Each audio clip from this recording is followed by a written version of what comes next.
नमस्कार। देखिएगा, आज हम लोग क्लास 10th के हिंदी के सब्जेक्टिव क्वेश्चन लेकर के आए हैं। यदि आप इसको कंप्लीट अच्छी तरह से देखते हैं तो इससे बाहर क्वेश्चन एग्जाम में आ ही नहीं सकता। तो इसको आप लोग मन लगा के क्या कीजिएगा, देखिएगा हिंदी का सब्जेक्टिव है। ओके, चलिए स्टार्ट करते हैं। पहला क्वेश्चन है कभी कभी जो है किसके बिना जगत में यह जन्म व्यर्थ मानते हैं। पहला क्वेश्चन है ये बाबू। तो पहला क्वेश्चन है कभी किसके बिना जगत में यह जन्म काची मानते हैं, व्यर्थ मानते हैं। तो आंसर देखिएगा, जो व्यक्ति संसार में जन्म लेकर भी राम के नाम नहीं जपता, जन्म भी ले लिया है और राम का नाम भी नहीं जप रहा है, तो उस व्यक्ति को संसार में जन्म लेना व्यर्थ है, बेकार है। अर्थात राम नाम के जाप के बिना, राम नाम के काची बोल रहे, राम नाम के जाप के बिना जन्म काची है, व्यर्थ होता है। कभी ऐसा करते हैं। आगे देखिए नेक्स्ट क्वेश्चन, जो दूसरा नंबर क्वेश्चन है बाबू, वो क्वेश्चन बोला है, क्या बोला है क्वेश्चन देखिए, वाणी कब विष के समान हो जाती है। वाणी कब विष के समान हो जाती है। तो आंसर याद रखिएगा, जो व्यक्ति संसार में जन्म ले लेता है, जो व्यक्ति संसार में जन्म ले लेता है और राम के नाम नहीं जपता है, तो उसकी वाणी विष के समान हो जाती है। यानी वैसा वाणी, वैसा बोलचाल जिसमें राम का नाम नहीं आ रहा है, वैसा वाणी जिसमें राम का नाम नहीं आ रहा है, तो वह वाणी विष के समान है। वह वाणी किसके समान है, विष के समान है। अर्थात राम नाम के बिना वाणी विष के समान हो जाते हैं। अगला देखेगा, तीसरा ध्यान दीजिएगा। तीसरा का बोला है, अरे टेंशन नहीं लेना है, झकझोर के रख देना है परीक्षा में, आप सिर्फ ध्यान से तो देखिए। कहता है गुरु के कृपा से किस युक्त की पहचान हो जाती है या पहचान हो पाती है। गुरु की कृपा से किस युक्त की पहचान होती है। तो याद रखिएगा, गुरु की कृपा से संसार में सफल हो जाने की पहचान हो पाती है। संसार में सफल कैसे होंगे, इसकी पहचान किससे होती है, गुरु की कृपा से। तो याद रखिएगा, गुरु की कृपा से संसार में सफल हो जाने की रास्ता का पहचान होता है कि कहां से हम सफल हो पाएंगे, इसकी पहचान गुरु के कृपा से ही होता है। चलिए अगला क्वेश्चन देखिएगा। अगला क्वेश्चन देखिए, 4 नंबर क्वेश्चन देखेंगे। क्वेश्चन कहता है, 4 नंबर क्वेश्चन बोला है, कवि ने माली माली किन्हें कहा है और क्यों कहा है। कवि ने माली मालिन किन्हें कहा है और क्यों कहा है। तो सुनिएगा, कवि ने माली मालिन श्री कृष्ण और राधिका को कहे हैं। कवि ने माली मालिन किन्हें कहा है, श्री कृष्ण और किसको, राधिका को कहे हैं। श्री कृष्ण भगवान को माली बोला गया है, माली बोले हैं, और जो राधा हैं, राधिका हैं, उन्हें कची बोला गया है, मालिन बोला गया है। तो माली मालिन किन्हें बोला गया है, तो कृष्ण और राधा को माली मालिन बोला गया है।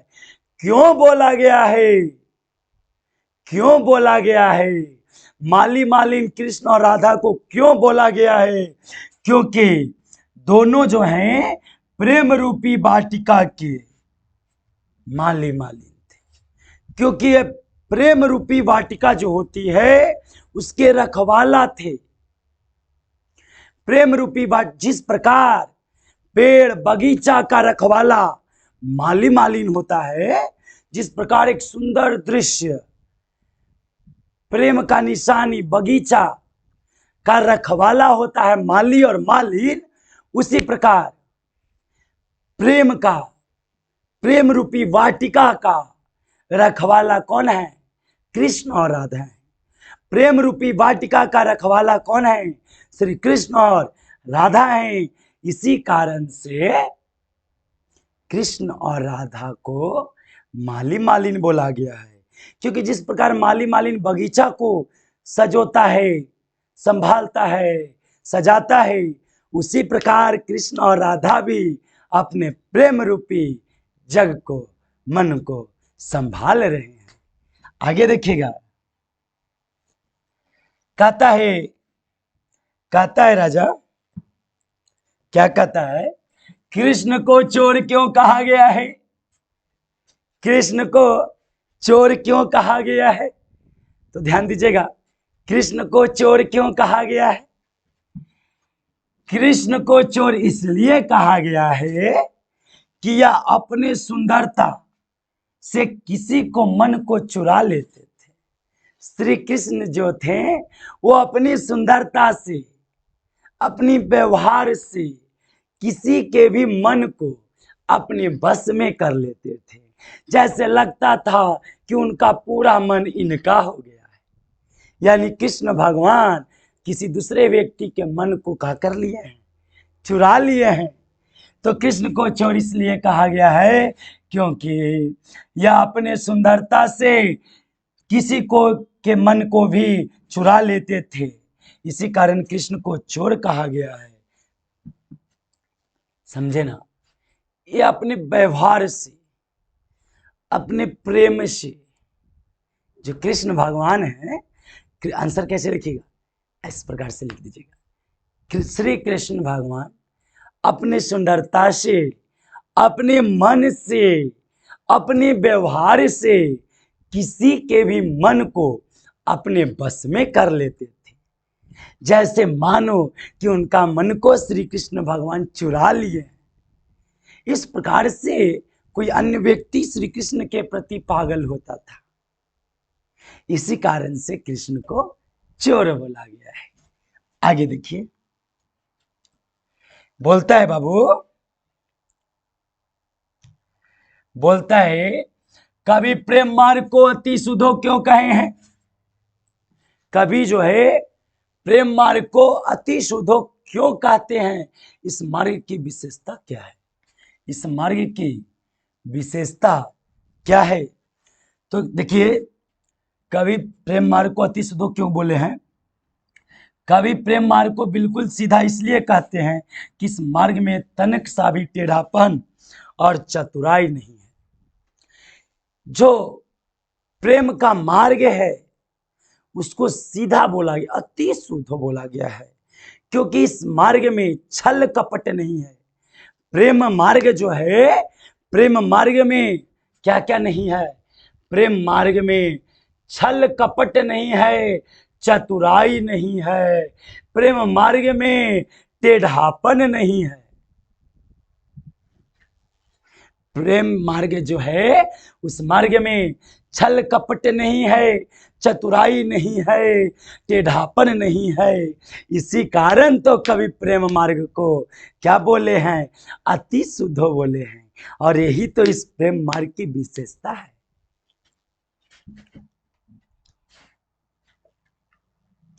कहता है बाबू, ध्यान से देखिए, परहित के लिए देह धारण कौन करता है? स्पष्ट करें, परहित के लिए देह धारण कौन करता है? दूसरों के लिए कौन देह धारण करता है? तो बालक, दूसरों के लिए देह धारण बादल करता है। कौन करता है? परहित के लिए देह धारण कौन करता है? तो बाबू, परहित के लिए देह धारण बादल करता है। इसलिए करता है जिससे विश्वासी सुजान के पता चल जाए कि मेरा प्रेम आज भी वियोग में तड़प रहा है, मेरा प्रेम आज भी वियोग में का हो रहा है, तड़प रहा है। दूसरों के लिए देह धारण करता है, बादल करता है, दूसरों के लिए वर्षा कराता है। एक बादल का आंसू हम लोगों के लिए, हम प्राणियों के लिए, हम जंतुओं के लिए, पेड़ पौधों के लिए अमृत होता है, अमृत।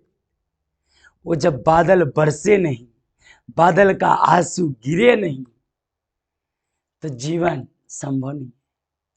तो बादल हम लोग के लिए देह धारण करता है, बादल पेड़ पौधों के लिए देह धारण करता है, बादल जीव जंतुओं के लिए देह धारण करता है। याद रखिएगा। कहते हैं कभी कहां अपने आंसुओं को पहुंचाना चाहता है और क्यों? कभी अपने आंसुओं को कहां पहुंचाना चाहता है और क्यों? कभी अपने आंसुओं को कहां पहुंचाना चाहता है और क्यों, बताइएगा। तो ध्यान दीजिएगा। कभी अपने आंसुओं को सुजान के आंगन में पहुंचाना चाहते थे, कभी अपने आंसुओं को कहां पहुंचाना चाहते थे? तो कभी अपने आंसुओं को सुजान के आंगन में पहुंचाना चाहते थे कि सुजान को पता चल जाए कि मेरा प्रेम आज भी वियोग में तड़प रहा है। ओके, ताकि सुजान को पता चले। कहता है कवि को भारत में भारतीयता क्यों नहीं दिखाई देती है? कवि को भारत में भारतीयता क्यों न दिखाई देती है? दिखाई भी कहां से देगा जब आप जैसे भारत के वासी, भारत के निवासी, जब आप जैसे भारत के वासी, आप जैसे भारत के निवासी विदेशी कल्चर को अपनाइएगा तो भारतीयता कहां नजर आएगा? भारत मां का आंचल को हमें संजो के रखना है, संभाल करके रखना है। देखिए, कवि को भारत में भारतीयता इसलिए नहीं दिखाई पड़ती है क्योंकि यहाँ के रहन सहन, क्योंकि भारत के रहन सहन, चाल चलन, रहन सहन, चाल चलन, खान पान, रीति रिवाज इत्यादि सब के सब धीरे धीरे विदेशी हो गया है, विदेशी होते जा रहा है।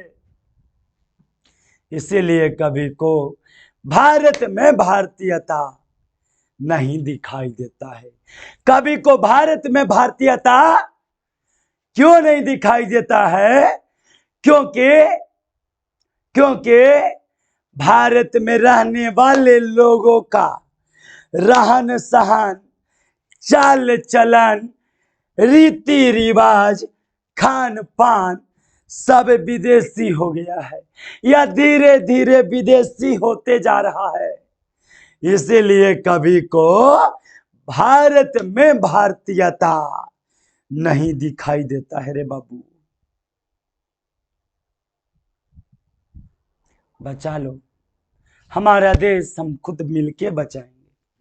चलो अगला ही सब क्वेश्चन पूछ देते, छोड़ना ना है। कॉपी जांच करे वाला कहे टीचर कि हाँ बच्चा पढ़ के लिखा है,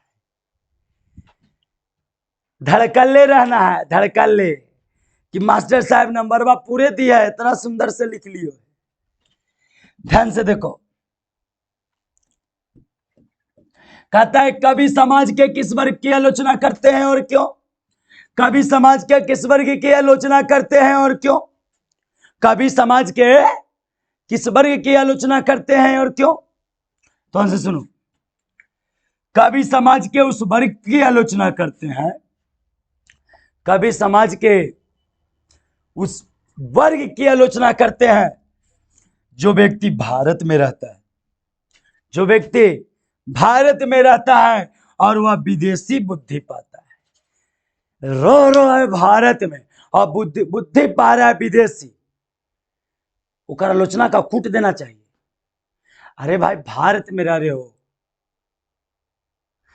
भारतीयता लाओ अपने अंदर, भारत का गुण लाओ, वसुधैव कुटुंबकम, मिलजुल कर रहना है। कभी समाज के उस वर्ग की आलोचना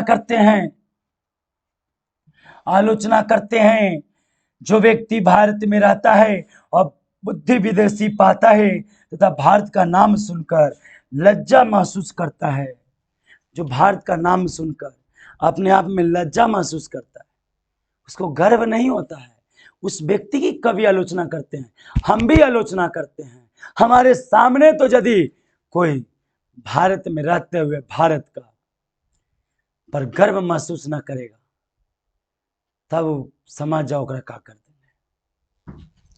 भारत में रह रहे हो तो भारत का पर गर्व करना होगा। चलो, कहता है कवि ने डफाली किसे कहा है और क्यों? कवि ने वीवीआई क्वेश्चन है बाबू, बहुत बहुत इंपॉर्टेंट क्वेश्चन है, 24 में आ सकता है। क्या बोले? कवि ने डफाली किसे कहा है और क्यों? तो आंसर सुनिएगा।